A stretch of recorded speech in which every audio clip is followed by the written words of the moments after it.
Israeli police have begun evicting Jewish residents and protesters who barricaded themselves inside a West Bank synagogue at Amona. We can take you live to the scene now, where the operation to remove people from what is an illegal outpost follows a Supreme Court ruling that these homes had been built on land privately owned by Palestinians. That operation started on Wednesday and seems to be approaching a climax right now.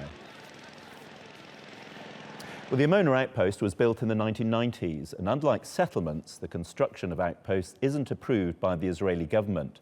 There are 121 officially recognized settlements in the occupied West Bank, which are home to almost 382,000 Israelis. And settlement expansion is continuing, with Israel approving almost 3,000 new homes in the West Bank this year. Greg Carlstrom has the latest on the evacuation from Tel Aviv.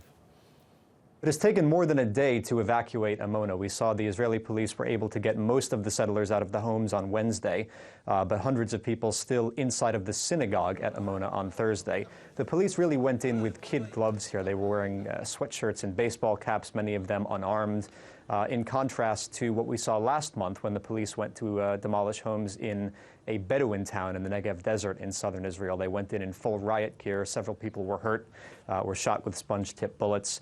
The reason for this, really, Prime Minister Netanyahu is concerned about the political fallout of a violent evacuation in Amona.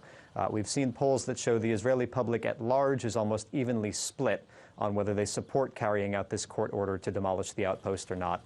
But amongst the Prime Minister's right-wing base, there's strong support for the settler community and for this outpost in Amona. We saw a number of Knesset members went out there on Wednesday to show their support for the settlers at Amona. The Prime Minister has announced plans to build an entirely new settlement in the occupied West Bank to house the people removed from Amona. And so again, he's been concerned that any violence during this evacuation would cost him support from his right-wing base. And as we can see, that demonstration and evictions are continuing. The evictions are being made forcibly because these are settlers who have refused to go voluntarily, despite repeated warnings from the Israeli police. They had said that they would go in and take them out if they didn't go of their own accord, and that is now happening. This, of course, part of the operation which began on Wednesday to clear Amona, which, as we've been hearing, is an illegal outpost.